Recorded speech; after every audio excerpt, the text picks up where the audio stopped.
السلام عليكم ورحمة الله. marka horeysa maxamed aan ku mahadcelinayna in nagu soo booqato Portland Oregon oo soo booqato hay'adda iyo odayaashanada iyo akhyaarta magaalada iyo madaxda magaalada magacayga waxa la yiraahdaa Jamaal Dacar waxaan ahay founderka iyo executive director of African Youth and Community Organization oo runtii shacabka Soomaaliyeed u shaqeeya iyo Afgaanka iyo Ciraaqga iyo Masaarida Syrianka dadka badan oo qaxooti wadanka yimaada waxbarashada ayaa ugu weyn oo lafdhabarta nooca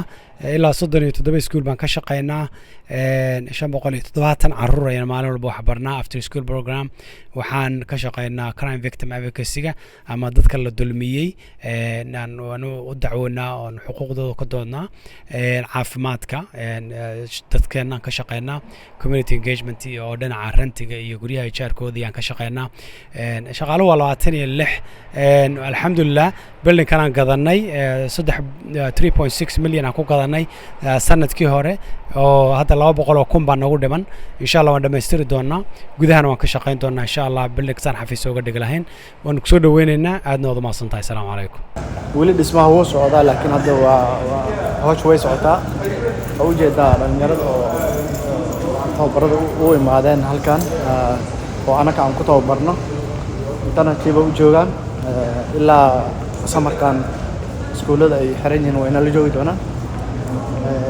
waa qof walba committeekiisu haysaayo oo ay ugu deeqday kan waa Abdinaasir oo cultural navigator ah Naasir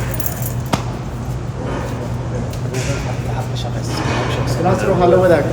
هوش أو قبل تاعي. السلام عليكم بتكلم عن السلام يا مجاعي وعبد الناصر سيدو وحنا لا شقيا عيالك هاي سكولر كا ولي بنا جارهان بارك روز هاي سكول إيو فرانكلين هاي سكول. Thank you. كان وهو كمدي هاي community engagement أما زنا هو كمدي هاي community engagement manager كده واي. design كان واحد تلقى قاب كان رموا إن أنا أيقو ودسنا مستقبل كدو. waxaa jiri doono maxaa la dhahay qolal private ah office private ah waxa kale oo jiri doono qof walba oo shaqaalaha kamid ah xafiiskiisa baa loo dhisi doonaa iyo hoolal waaweyn qaybaha rabno inay maxaa la dhahay dhigkeera noqdaan iskuulo yar yar oo ardayda ah ku bari doono meel kale waxa dhisi doona oo dadka oo waayeelinta oo dadka waaweyn ay ku sheekaysan doonaan oo u imaan doonaan shaahiga iyo maxaa la ku kaftami doonaan oo أو ديارين دون هذه الأيام إن شاء الله قيمة ويبدين هو شوي سعته. السلام عليكم ورحمة الله وبركاته مقعي إسقو عبد الله محمد واي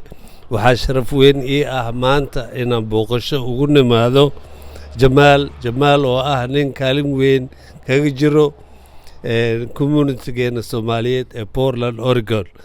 وحقوها يقرب كيس الله قالوا ومبلييننا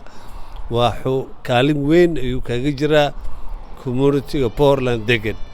ma iloobi karno waxyaabaha uu qabtay iyo waxyaabaha uu qabto hadda khayr ku rajeeda jabaal